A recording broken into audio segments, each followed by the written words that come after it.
Friends, మనం ఈరోజు TET and AC తరగతుల్లో భాగంగా శిశు వికాస కృత్యాలు ఆటంకాల్లో ఉన్నటువంటి కొన్ని ప్రాక్టీస్ బిట్స్ చూద్దాం ఫ్రెండ్స్. ఫస్ట్ వన్ చూడండి ఫ్రెండ్స్. వికాస కృత్యాలు అను పదమును ప్రతిపాదించినది ఎవరు? వికాస కృత్యాలు అను పదమును ప్రతిపాదించినది ఎవరు? ఇక్కడ చూడండి ఫ్రెండ్స్, ఆప్షన్ 4 ఆప్షన్స్లో fourth one is the right answer. హవిగో హ్యూరిస్ట్. సెకండ్ వన్ చూడండి ఫ్రెండ్స్. ప్రతి వికాస దశలో సమాజం ఆశించే ప్రవర్తనల గురించి ఈ క్రింది వానిలో ఒకటి ప్రస్తావిస్తుంది. రెండవ దానికి చూడండి friends, first one is the right answer. వికాస కృత్యాలు ఈజ్ ద రైట్ ఆన్సర్. అదేవిధంగా థర్డ్ వన్ చూడండి ఫ్రెండ్స్. ప్రతి శిశువుకు 5 సంవత్సరాల వయసు వచ్చే నాటికి చదవడం రాయడం వచ్చి ఉండాలి అనేది. ఇక్కడ చూడండి ఫ్రెండ్స్, ఆప్షన్స్ ఏమున్నాయి?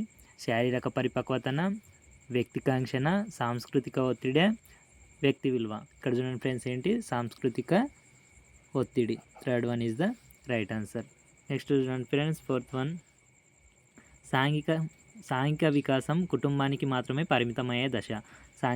సాంఘిక వికాసం కుటుంబానికి మాత్రమే పరిమితమయ్యే దశ ఏది ఫ్రెండ్స్? పూర్వబాల్య దశన, శైశవ దశన, ఉత్తర బాల్య దశన, నవజాత శిశు దశన. ఆప్షన్ చూడండి friends, second one is the right answer, శైశవ దశ. ఇక్కడ చూడండి ఫ్రెండ్స్, ఉద్వేగ కేథరిక్స్ కనిపించే దశ ఏజ్ ఫ్రెండ్స్? శైశవ దశన, పూర్వబాల్య దశన, ఉత్తర బాల్య దశన, నవజాత శిశు దశన. ఇక్కడ చూడండి friends, option 3 is the right answer, ఉత్తర బాల్య దశ.